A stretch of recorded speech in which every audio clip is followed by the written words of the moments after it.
Welcome to the Keep Onside show. My name's Eugene. My name's Joel. And today we're going to speak about two topics. We're going to be talking about the amazing success story of Leicester, and we're going to go into a bit more detail about it. And also, we're going to look at the playoffs for the Sky Bet Championship and who's going to get promoted to the Premiership.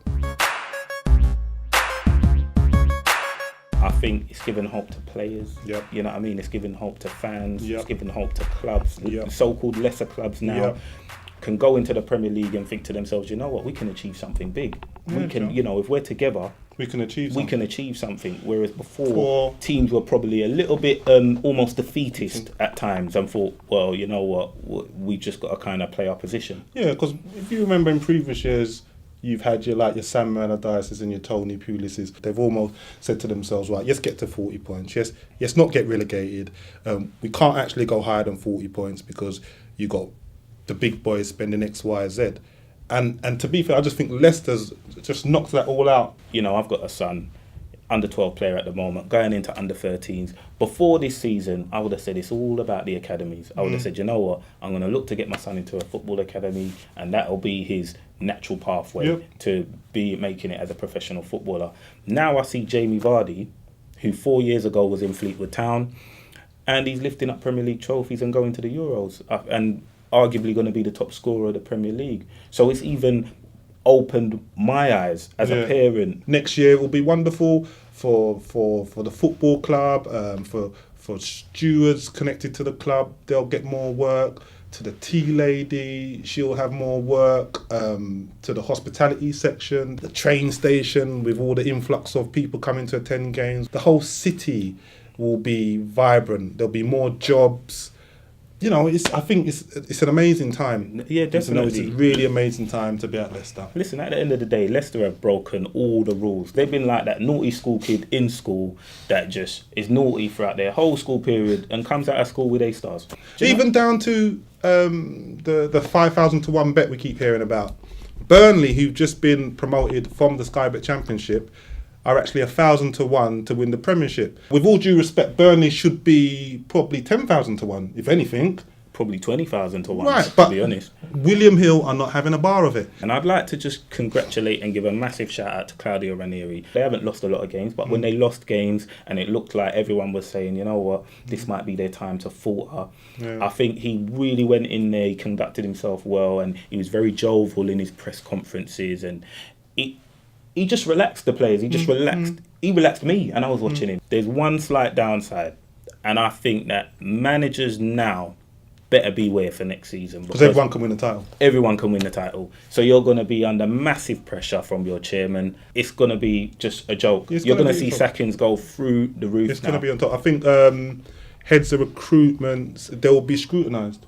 Definitely, 100%. Especially if you're spending big on players, you will get people scrutinising and say, well, look what Leicester done. Man United have spent more money in 2 seasons than in Leicester's entire career history as a club. It just goes to show that there's no real right or wrong way to go about your business. There really isn't. Like Man City, who spent over £100 million in the summer, and they can barely get into the Champions. They look like they might fall out of the Champions League, but you've still got fans crying out for more. Well, I was speaking to someone from America who's very in line in just American sports in general, and when we were speaking about Leicester, the one thing he said to me, the Premiership's too full of individuals. The big clubs buy individuals. And then he said at the end, but it's a team sport. You go out and spend 100 million on an individual. He's not really thinking about the rest of the team. He's more thinking about, I've got to come in, I've got to nutmeg that guy, and I've got to top bins, and I don't really care. Well, the proof's in the pudding at the end of the day. The best team has won the league. And I think that's Leicester, the best team. They haven't got the best individuals, but they've all come together. Money can't buy that. You can't. You tell me somewhere where you can go and buy a team spirit, and I'm sure all the big boys will be buying it. I think next season will tell us a lot. Next season will really tell us whether it is a one-off or whether the status quo will be reintroduced. The TV money has made the Premier League so competitive that the big teams can only buy so many players. Do you see what I'm saying? They can only buy so many players. So you're going to have 1 or 2 players that are big team quality, but can't get into a big team. We've seen it with Stoke. They've got Champions League winners in their team. Do you know what I mean? West Ham have got Dimitri Payet. You know, you've got a player in Andre Ayew at Swansea. He was playing in the Champions League for Marseille for God knows how many years. So Leicester, you're Leicester manager for next season going forward. Yeah. What would you do? You've got a lot of money at your disposal now. Right. First thing I would do, Leicester manager, I'm going to tell anyone in my team that maybe wants to go. I don't want no one saying I don't want to be here. To be fair to Ranieri, I think he's done that as well. That's wicked. And secondly, I would tell anyone with a little bits who I could convince, stay for one more season. See where this journey takes us. You've just look what you've just experienced. You probably didn't think this was going to happen. Stay for the ride. Stay for the Champions League.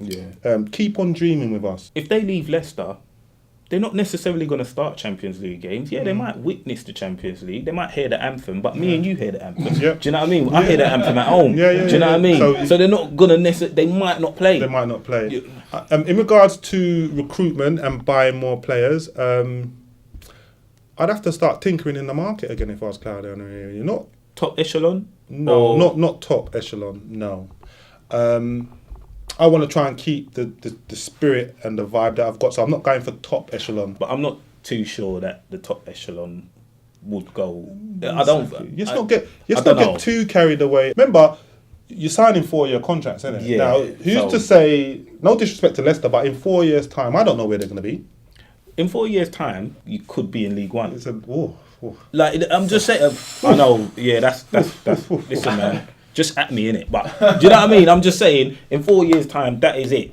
You could potentially be, and I'm not wishing it on you because I think your team's brilliant, and I've enjoyed watching every moment of your side this season. I just think that 4 years is a long time. 4 years in football is a long time. But yeah, no, it's a brilliant story Leicester has been, and I wish them all the best for next year. I think like I said, they've just given everybody hope. I think it's been marvellous. Brilliant story.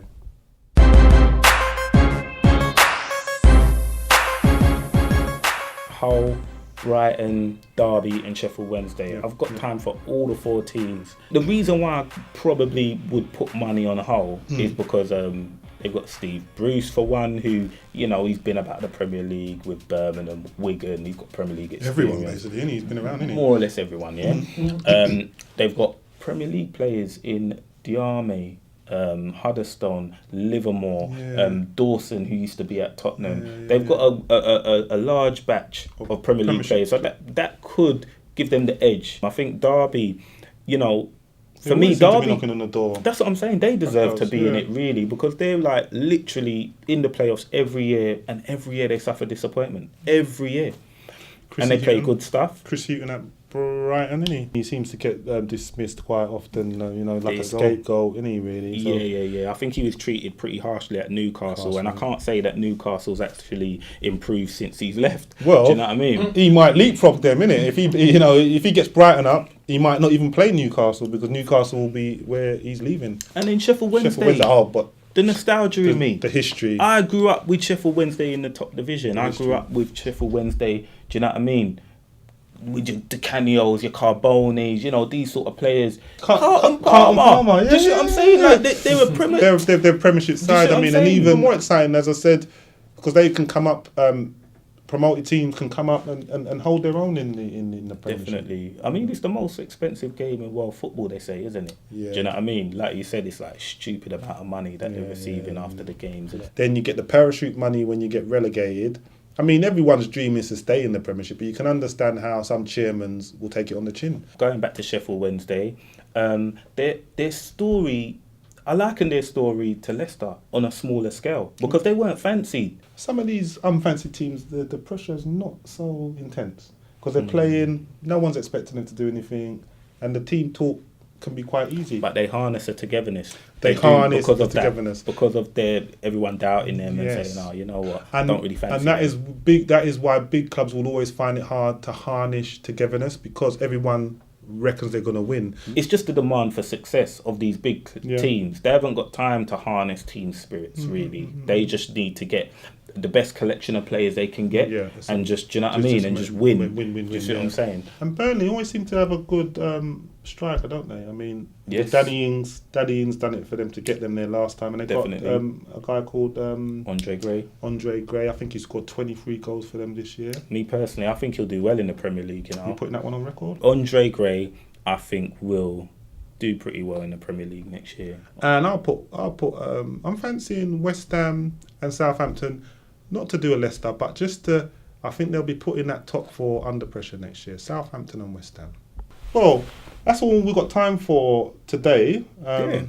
But before we go, obviously, the court have judged. They've made the government responsible for the 96 Liverpool fans that were killed at Hillsborough 27 years ago.